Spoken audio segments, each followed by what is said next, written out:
Hallelujah.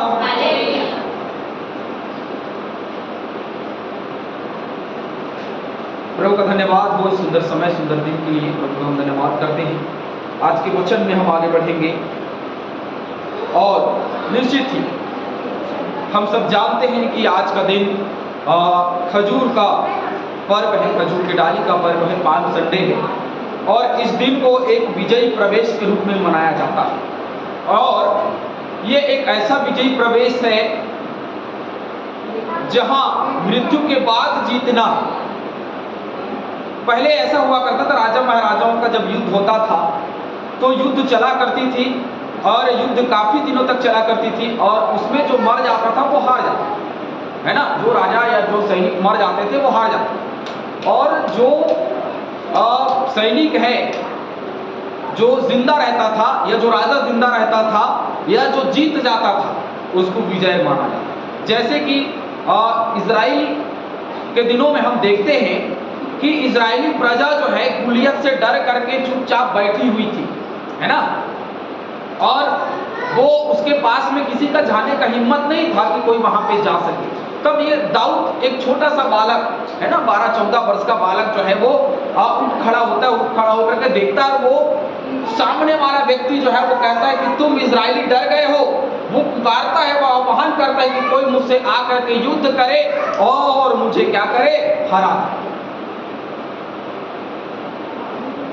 और उसी वक्त दाऊद जो है इन हर एक बातों को सुन लेता है और सुन करके दाऊद जो है आत्मा में भर जाता है और आत्मा से भर करके परमेश्वर के सामर्थ को लेकर के वो गुलियत के सामने खड़ा हो जाता है और खड़ा होकर के गुलियत को क्या कर देता है, मार देता है। और उसी वक्त इजराइली क्या हो जाता है, बिना युद्ध किए इजरायली प्रजा जो है विजय को प्राप्त करती है।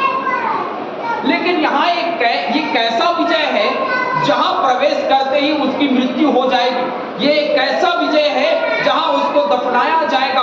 ये कैसा विजय है जहां पे प्रभु यीशु मसीह जो है अपने चेलों के साथ में अंतिम यारी करेंगे। ये कैसा विजय है जहां पे उसको पकड़ लिया जाएगा और उसको इस महासभा से उस महासभा में घुमाया जाएगा, उसको चांटा मारा जाएगा, उसको कांटों का ताज पहनाया जाएगा। ये कैसा विजय है, मनुष्य के सोच से परे है। कोई ये सोच नहीं सकता है कि एक ऐसा भी विजय आएगा कि वो लहू बहा करके अपने प्राण को दे करके जब जी उठेगा तो वो एक विजय राजा बन जाएगा। हालेलुया।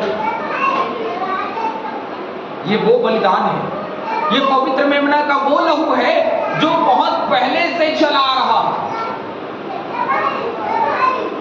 मूसा के दिनों में पवित्र बलिदान चढ़ाने की बात होती है, अब्राहम के दिनों में पवित्र बलिदान चढ़ाने की बात होती है, और तो और आदम के दिनों में बलिदान चढ़ाने की बात होती है। जब उसके पुत्र केन और हाबिल के बलिदान को हमने देखा तो वहां भी बलिदान चढ़ाने की बात होती है।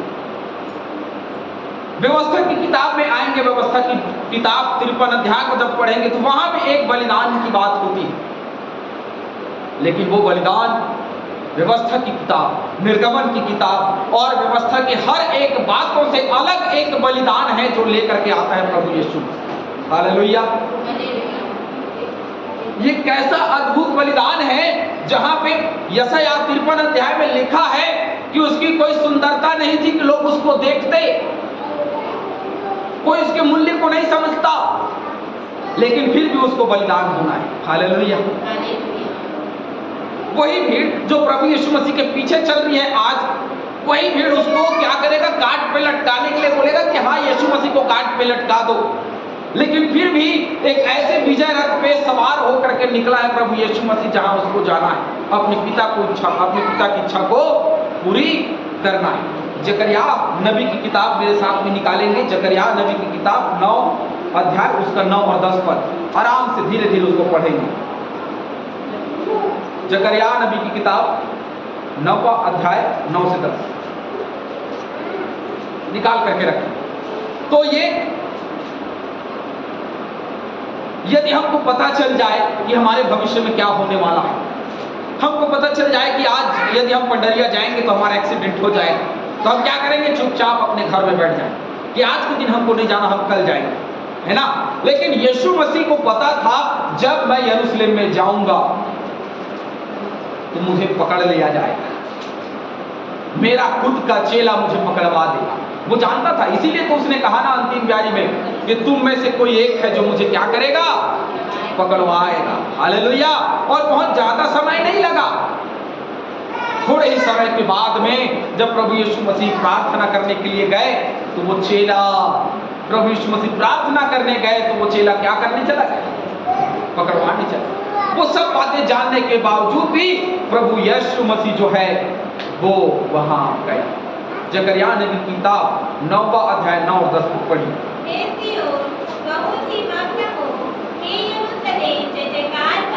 क्योंकि तेरा राजा तेरे पास आएगा, वह धर्मी और उद्धार पाया हुआ है, वह दीन है और गदहे पर, वरन गदही के बच्चे पर चढ़ा हुआ आएगा।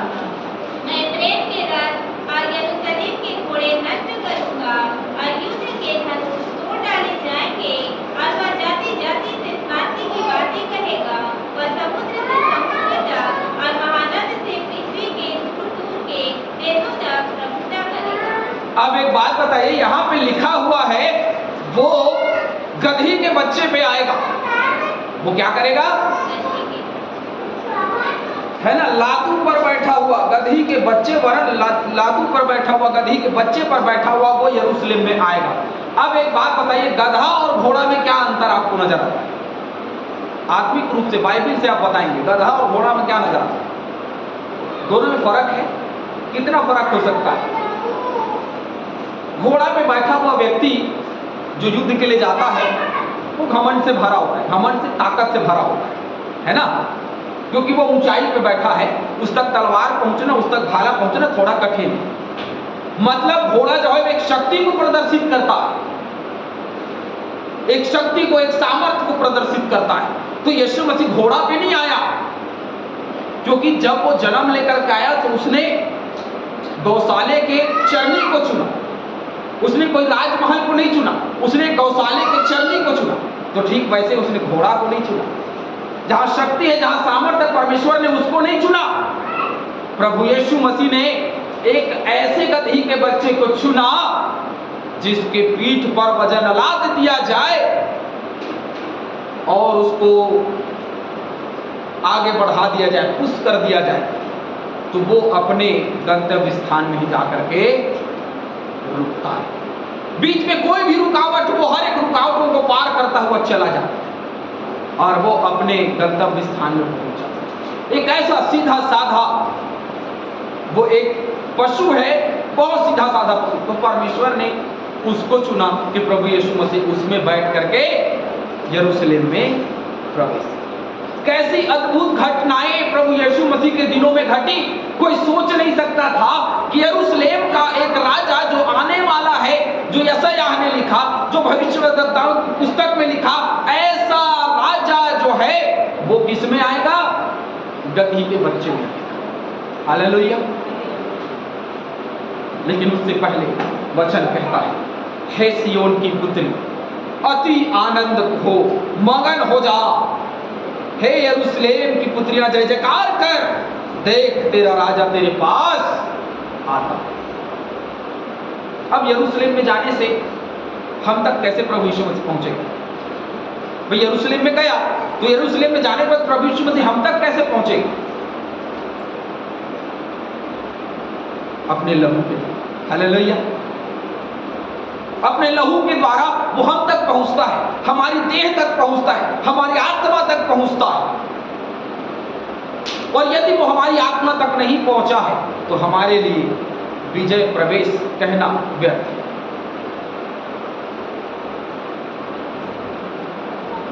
उन 10 कुमारियों के दृष्टांत में हम देखते हैं वहां भी एक प्रवेश, वहां भी एक प्रवेश। प्रभु यीशु मसीह यहाँ एक प्रवेश कर रहे हैं, लेकिन उसके बाद 10 कुमारियों के दृष्टांत से प्रभु यीशु मसीह ने पहले कह दिया कि प्रवेश कैसे। 5 कुमारियों ने बढ़िया, सब 10 कुमारियां तैयार होकर बन ठन के आई हैं, लेकिन 5 कुमारियों ने अपने कुप्पी में तेल भी लिया, दिया में भी लिया और कुप्पी में भी लिया। लेकिन 5 कुमारियों ने अपने कुप्पी में तेल नहीं भरा, सिर्फ दिए में तेल भरा, सिर्फ दिए में तेल भरा। क्या वो दिए का तेल टिक पाएगा? तो हमारा तेल कहाँ है? दिमाग में। हम कहाँ तेल रखे हैं? दिमाग में। लेकिन जिस दिन प्रवेश का समय आएगा हमारा तेल समाप्त हो जाएगा, जो कि वहां बुद्धि काम नहीं करेगी। हालेलुया। वहां जो हमारे हृदय के अंदर में वचन होगा, हमारे हृदय के अंदर में जो तेल होगा, वही हमारे जीवन में काम करेगा।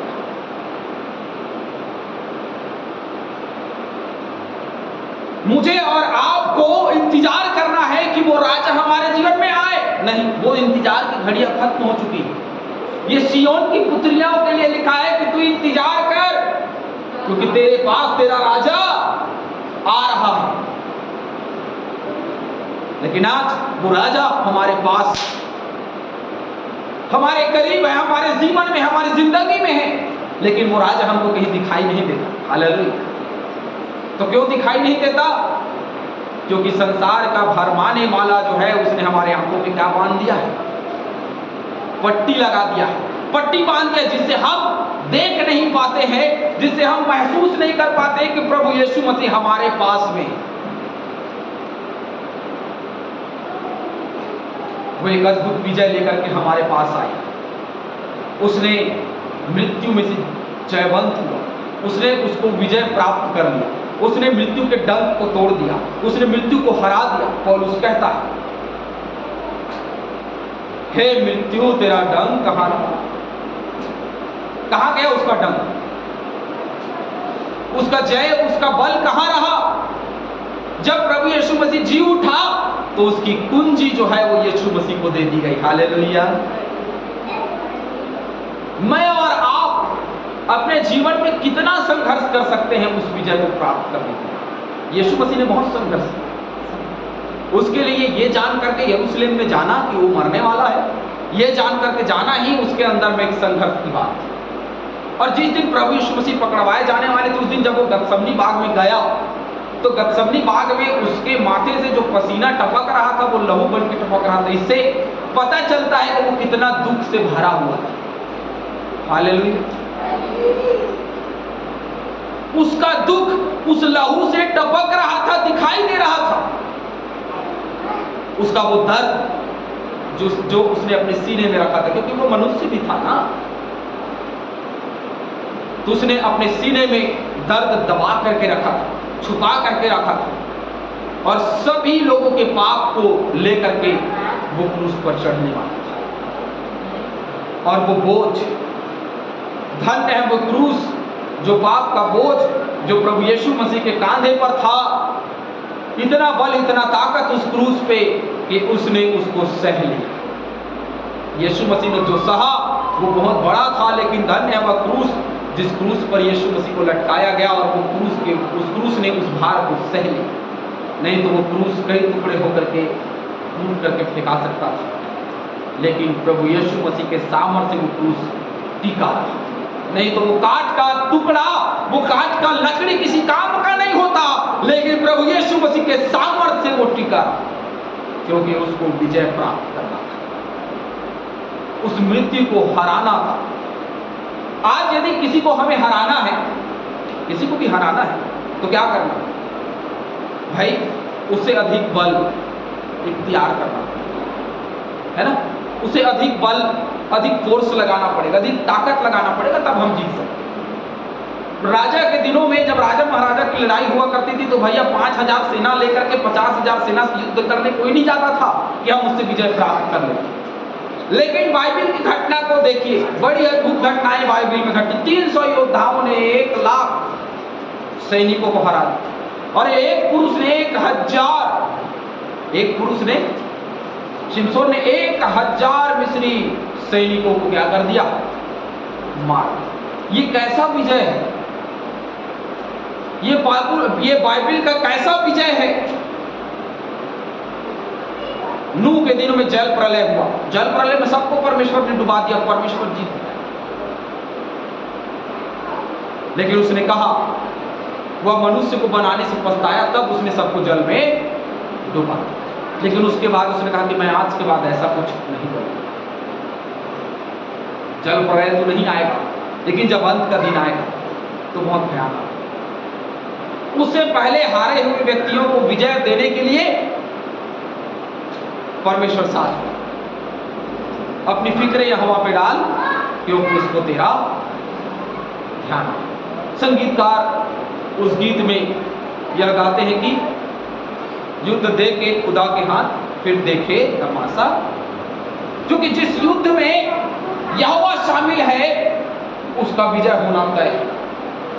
चाहे वो एक सिमसोन हो, चाहे वो 300 योद्धा हो, चाहे एक दाऊद हो, चाहे एक सुलेमान राजा की बुद्धि हो, चाहे वो यहेजकेल हो, चाहे वो दानिएल हो, चाहे सद्रक मेशक अबेदनगो हो, चाहे आगे चल करके पौलुस हो, 12 चेले हो, चाहे वो फिलिपुस हो, ये सभी लोग उस युद्ध में शामिल हैं और उस युद्ध को विजय प्राप्त। आज उस युद्ध में शामिल होने के लिए किस बात की कमी और घटी हमारे जीवन में है? वचन।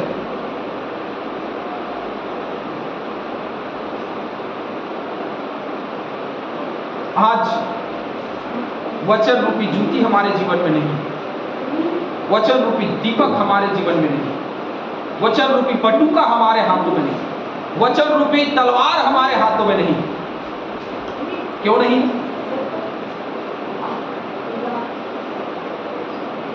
भाई बाइबिल तो है, बाइबिल एक अलग संज्ञा और बाइबिल के अंदर का वचन एक अलग संज्ञा। बाइबिल हमारे हाथ में है लेकिन वचन हमारे हाथ में नहीं। वचन प्रभु यीशु मसीह का जीवित वो कलाम है जो जिसको हम पढ़ते हैं तो हमारे सामने वो वचन जीवित हो जाए।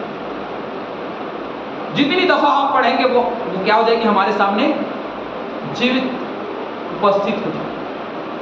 लेकिन हम जो है उस जीवित कलाम को पढ़ते हैं और वो जीवित कलाम हमारे लिए जीवित नहीं होता, मात्र अक्षरस बाइबिल की तरह ही दिखाई देती है। इस बाइबिल को बहुतों ने पढ़ा, इस बाइबिल को डॉक्टर भीमराव अंबेडकर ने भी पढ़ा, इस बाइबिल को महात्मा गांधी ने भी पढ़ा, इस बाइबिल को बहुत सारे लोगों ने, बड़े महान महान लोगों ने पढ़ा। ये दुनिया का सबसे ज्यादा पढ़े जाने वाला धर्मशास्त्र ही नहीं, पुस्तक भी है। सबसे ज्यादा पढ़े जाने वाला पुस्तक कितनों लोगों को समझ में आता है? बहुत थोड़े लोग। वचन मेरे साथ में निकालेंगे, यूहन्ना 15:16। क्यों बहुत लोगों को ये वचन समझ में नहीं आता?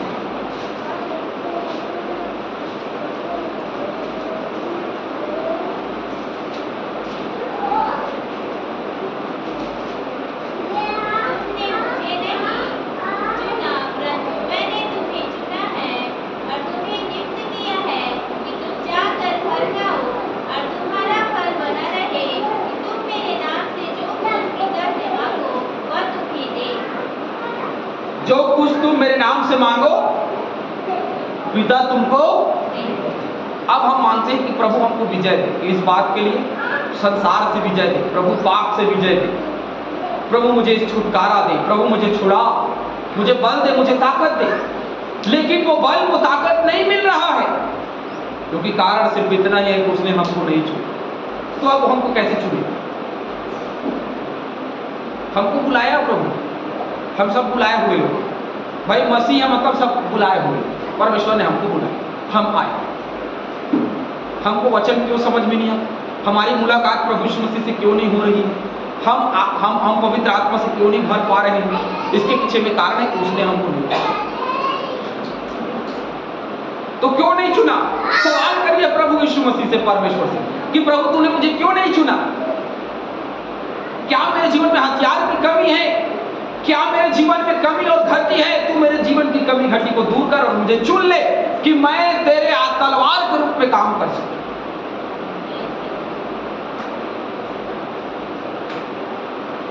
भैया एक लोहा या एक स्टील एकमात्र पात्र ही है। उसको जब आकार दिया जाता है, आकार दे के जब धार किया जाता है तब वो तलवार बनता है।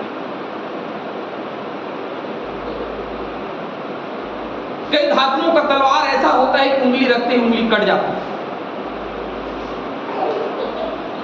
इतना चोखा वो तलवार बनाया जाता है। मेरे और आपका जीवन वो केवल एक तरफ ही काटता है, लेकिन वचन जो है वो दो धारी तलवार। और वो सिर्फ एक स्थान पे वार नहीं करता, परंतु वो गांठ गांठ और गुदे गुदे को वार वार, यही उसका विजय है कि वो हमारे जीवन को, हमारे देह को, हमारी आत्मा को वार पार छेदे, लेकिन वो नहीं छेदता, वो नहीं भेदता। हम अपने पुराने जीवन में लगे हुए रहते हैं। क्यों? क्योंकि वो विजय हमारे जीवन में नहीं, वो विजय की चाह हमारे जीवन में नहीं है कि हम जीत जाएं।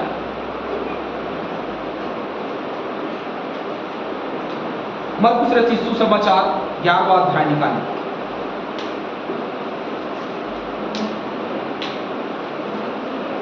मरकुस 11 अध्याय निकालिए, पहला पद से पढ़ना आप आरंभ करेंगे।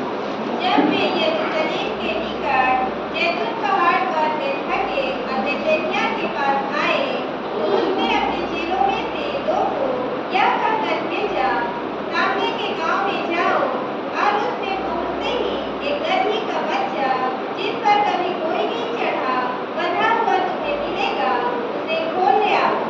यदि तुमसे कोई पूछे या क्यों करते हो, तो कहना प्रभु को इसका प्रयोजन है। हालेलुया।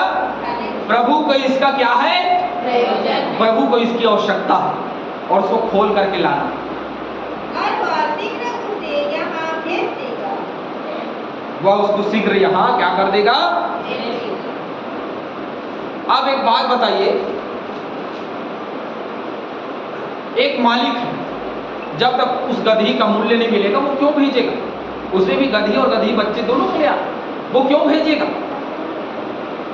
एक मालिक होने के नाते सोचिए क्यों भेजेगा?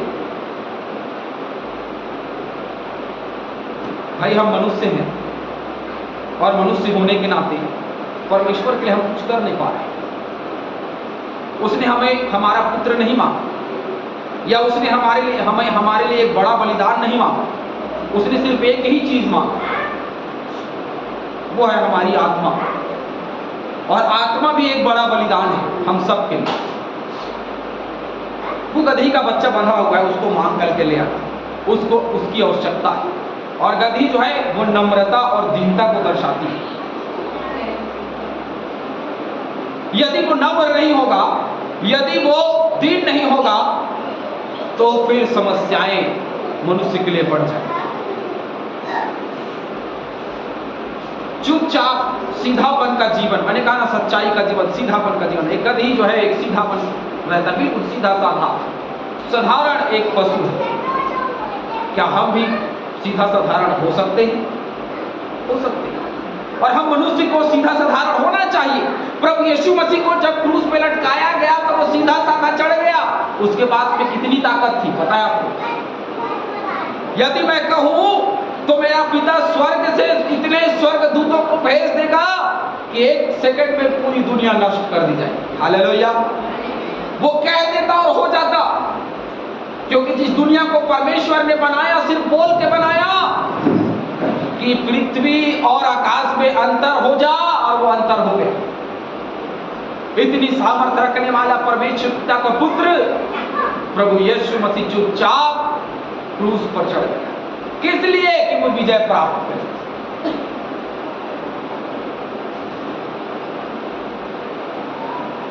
याकूब की पत्री 3 अध्याय 7वां पद पढ़िए।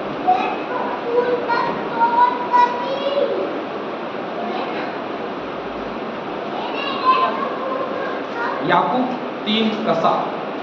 क्योंकि हर प्रकार के पशु पक्षी और देखने वाले जंतु और जलचर को मनुष्य जाति के वंश में हो सकते हैं, और वो भी नहीं।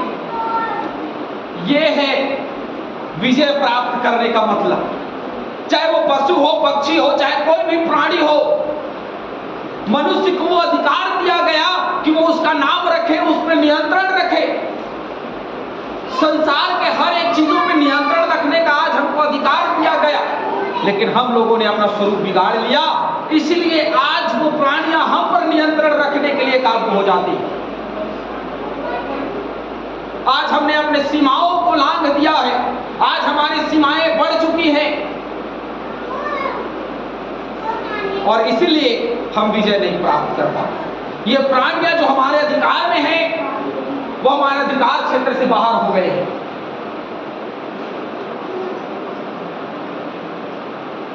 आज ये वायु, ये जल, ये सब कुछ अनियंत्रित हो गई है, क्योंकि हमने अपना स्वरूप क्या कर लिया है, बिगाड़ लिया। यीशु मसीह ने परमेश्वर के तुल्य होकर भी परमेश्वर के तुल्य नहीं समझा कि मैं परमेश्वर। वो एक साधारण मनुष्य की तरह गधी के बच्चे पर बैठा और बैठ करके यरूशलेम में प्रवेश किया। हालेलुया। मुझे और आपको विजय प्राप्त करना है तो सबसे पहले उस ऊंचे स्थान से नीचे आना पड़ेगा। क्या हम उस ऊंचाई को छोड़ सकते हैं? जो ऊंचाई आज हमारे जीवन में है, क्या हम उस ऊंचाई को छोड़ सकते हैं? यदि नहीं छोड़ सकते तो हम विजय प्राप्त नहीं कर सकते। हमको उस ऊंचाई को छोड़ना पड़ेगा, उस ऊंचाई को त्यागना पड़ेगा। ऊंचाई का मतलब बहुत सारा होता है।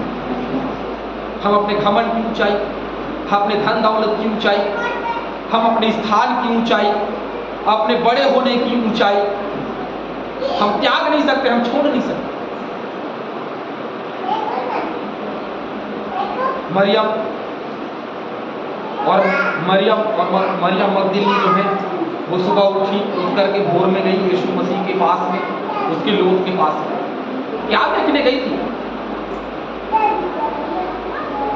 ये देखने नहीं गए थे कि प्रभु यीशु मसीह जीत गया है, वो ये देखने गए थे कि उसका लोथ अंदर है या।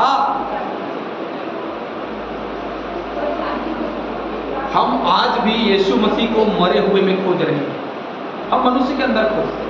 मैं खोजता हूँ मुस्कान के अंदर यीशु मसीह हो, हम मरे हुए के अंदर भी जीवित ईश्वर को खोजते। मिलेगा जीवित ईश्वर,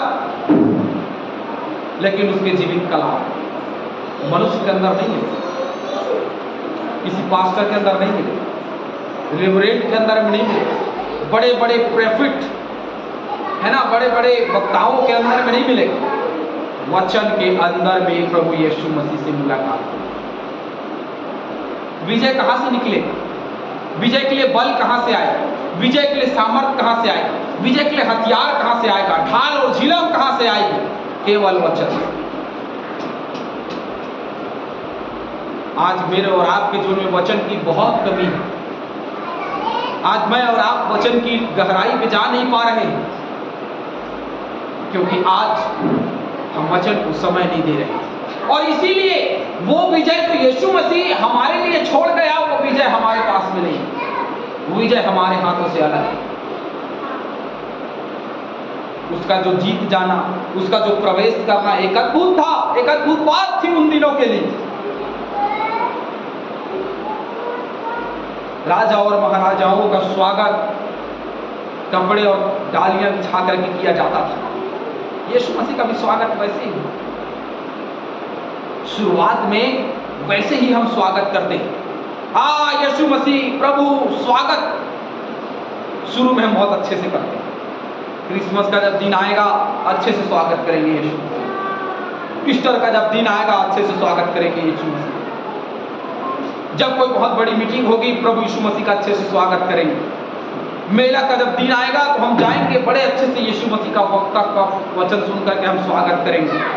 सारी चीजें जो हैं बहुत अच्छे से स्वागत करते हैं शुरू में, लेकिन धीरे धीरे धीरे धीरे भीड़ के समान हो जाते हैं और कहते हैं कि हमारे लिए क्या कर, अरे भैया शैतान को हमें दे दे, यीशु मसीह से हमें कोई मतलब नहीं।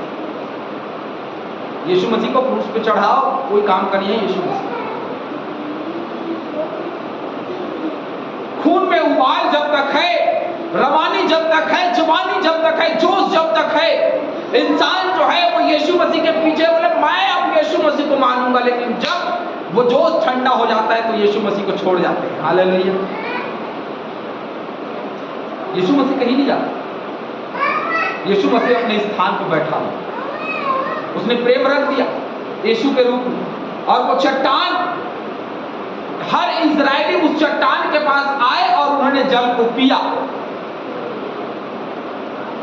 वो चट्टान सभी इजरायलियों के पास में नहीं गया कि चलो भैया वो वहां छावनी किए हुए तो वहां चल देते हैं, हारून है वहां बैठा हुआ है वहीं चल देते हैं, चलो भाई पत्थर को लेके वहां चलो, श्रोता को लेके वहां चलो कि वो लोग पिए। यीशु मसीह चुपचाप एक कुएं पे आकर के बैठ गए। सामरी स्त्री उधर से जल भरने के लिए आई, क्योंकि उसको पता था यीशु मसीह को कि एक स्त्री सामरी स्त्री है तो जल भरने आएगी, और वहीं बैठ करके वो इंतजार करता। हालेलुया। वो नगर की ओर नहीं गए, परंतु उसको उसके आने का उसने इंतजार किया। और जब वो आई तो उसने उससे कहा, मैं तुम्हें वो जल पिलाऊंगा जिसे तू कभी प्यासी। ये वो जल है जो कभी हमें हारने नहीं देता। ये वो जल है जो हमें प्यास और भूख लगने नहीं देता, क्योंकि उसने हमें विजय दिया है। उससे पहले मनुष्य निराशा में, हताशा में अपने जीवन को जिया, लेकिन उस हताशा और निराशा के जीवन के बाद एक जीवन हमको मिला, विजय का जीवन, आनंद का जीवन, खुशी का जीवन। लेकिन आज हमारे जीवन में मायूसी है, आज हमारे जीवन में दर्द है, आज हमारे जीवन में तकलीफें हैं, उनसे ऊपर हम नहीं आ पा रहे हैं, क्योंकि हमने हार मानी, अपनी परिस्थिति से हमने समझौता कर लिया कि हाँ इतना हम कर रहे हैं, दुआ प्रार्थना इतना कर रहे हैं, इतने में समाप्त हमारा जीवन। हालेलुया। कितनी बार आराधना शुरू की जाती है, कितनी बार बंद कर दी जाती है, कितनी बार ईस्टर की आराधना लगाई जाती है और ईस्टर के बाद में वो आराधना बंद हो जाती है। कितनी बार क्रिसमस के दिनों में तैयारियां की जाती है और तैयारियां जो है वो खत्म हो। हालेलुया। क्या है हमारे जीवन की तैयारी? सिर्फ ये सोच कि हम हारे होंगे। हमारा शरीर ही है, कोई दूसरा हराने नहीं आता। देखिए मनुष्य जो है ये सोचता है कि कोई दूसरा हराने आए, कोई दूसरा नहीं हराता। इंसान खुद से हारा हुआ है, अपने आदत, अपने व्यवहार, अपने स्वभाव से हारा हुआ है, अपने अशुभ विचारों से हारा हुआ है, अपने अनंत उन इच्छाओं से हारा हुआ है जो संसार में पाना चाहता है। आत्मा में कोई पाना नहीं चाहता। अरे भाई, आत्मा में हम पाना चाहते तो हम जीत गए, हम विजय प्राप्त कर लिए। आज आत्मा की तलाश होनी चाहिए। चेलों को बोला जाओ उस गधी के बच्चे को लेकर के आओ, वो एक आत्मा की तलाश थी। उस आत्मा को लेकर के आना है, उस आत्मा को तलाशना है कि वो आत्मा कहाँ है जो नम्रता और दीनता मेरे अंदर में डाल सकता है।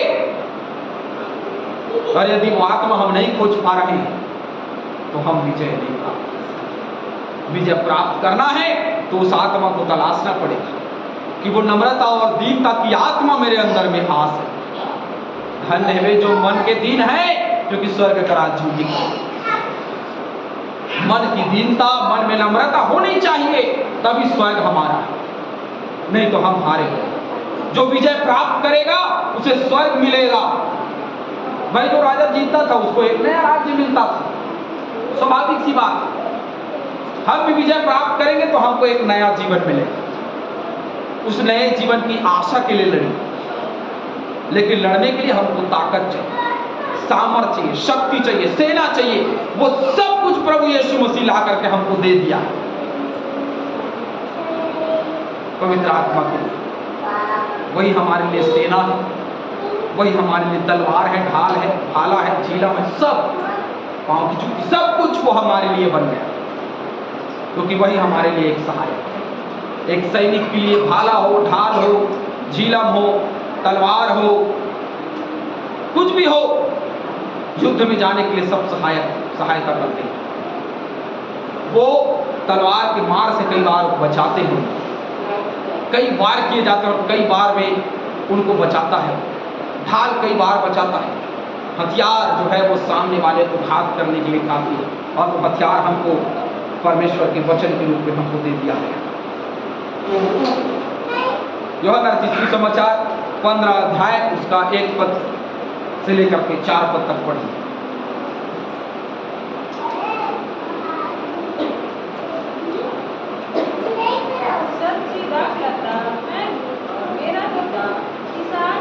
क्या है सच्ची दाखलता?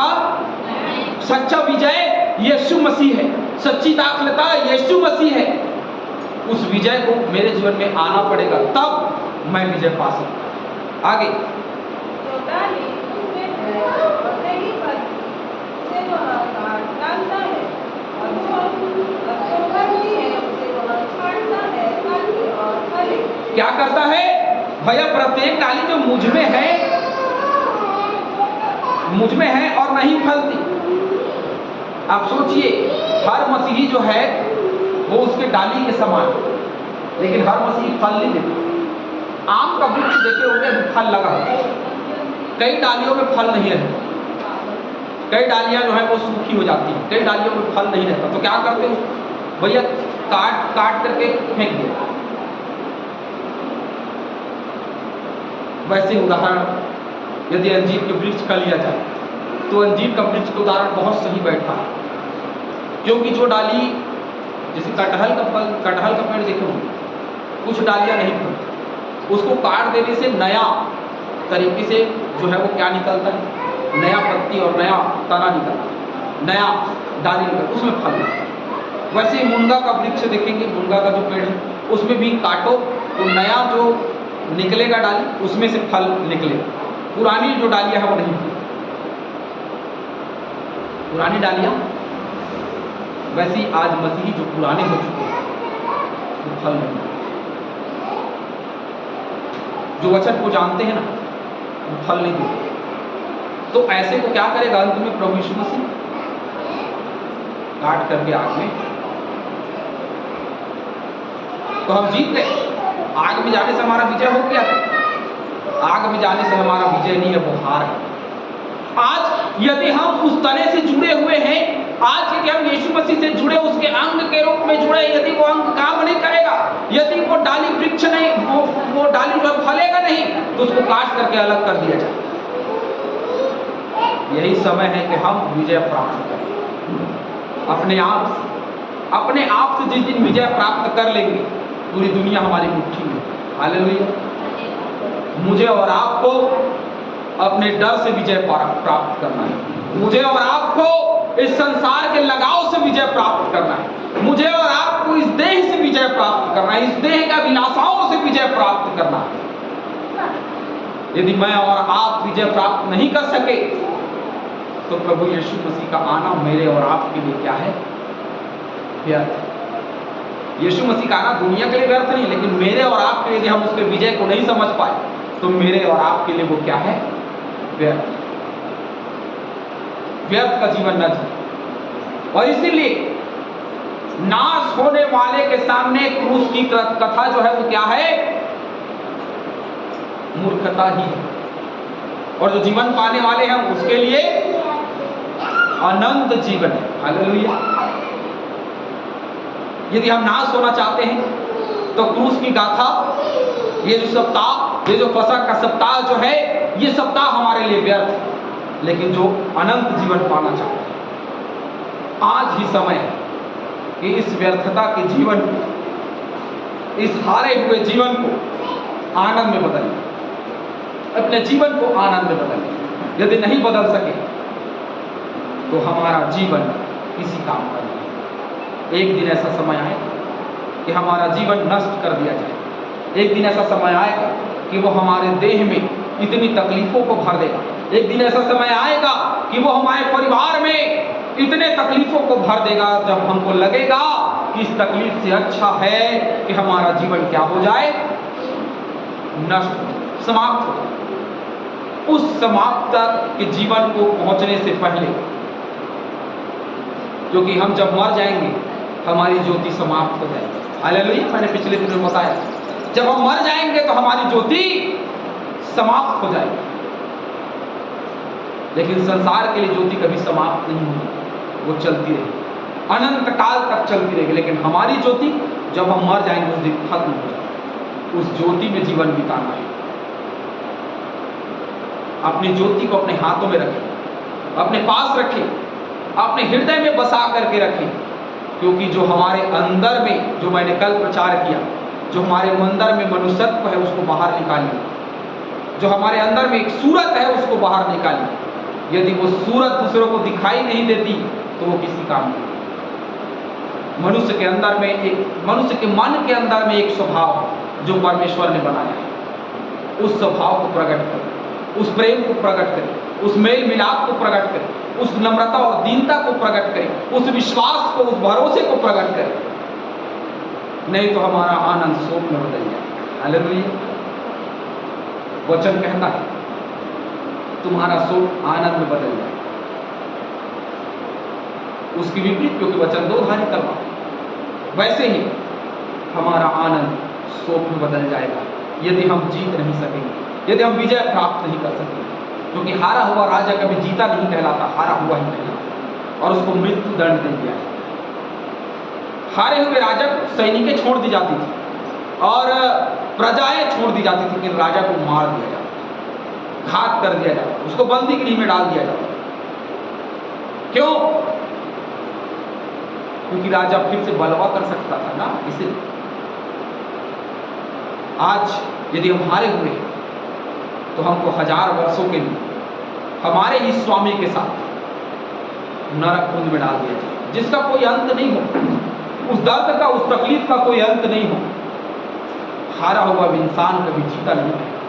भाई, सरपंच के चुनाव में एक व्यक्ति हारा तो अगले 5 साल तक उसको महसूस होता है कि मैं हारा हूं, मैं हार गया। हर व्यक्ति क्या सोचता है, अरे ये सरपंच में खड़ा था हार, ये विधायक में खड़ा था हार, है ना? बातें होती कि नहीं होती कि ये हार गया, जीता नहीं। जब तक वो दोबारा जीत ना ले तब तक उसको हारा हुआ ही कहा जाता है। यदि आज हम हारे हुए हैं, यदि आज शैतान देख के हमको हंसता है कि हम हारे हुए हैं, तो आज समय है कि विजय प्राप्त कर ले और कल के दिन से शैतान के सामने खड़ा होकर के बोले कि हम हारे हुए नहीं है भैया, हमने अपने आप से विजय प्राप्त कर। शैतान जो है वो जो शरीर को घात कर सकता है उससे भय मत खा, जो आत्मा को घात कर सकता है उससे भय खा। आज परमेश्वर देह और आत्मा दोनों को घात कर सकता है, उससे भय खाने की जरूरत है, उससे डरने की जरूरत है। यदि आज हम उसका भय नहीं खाते तो हम विजय प्राप्त नहीं कर सकते, क्योंकि जो परमेश्वर का भय मानता है, परमेश्वर की शक्ति और सामर्थ्य उसके हाथों में होती है। विजय प्राप्त करने के लिए परमेश्वर को अपने साइड में मिलाना बहुत जरूरी है, अपने साइड में रखना बहुत जरूरी है। आज विजय प्राप्त करने के लिए उसको अपने साइड में रखें, अपने पास रखें, ताकि हम विजय को प्राप्त कर सकें। परमेश्वर इन वचनों के द्वारा हम सबको बहुतायत से आशीष दे।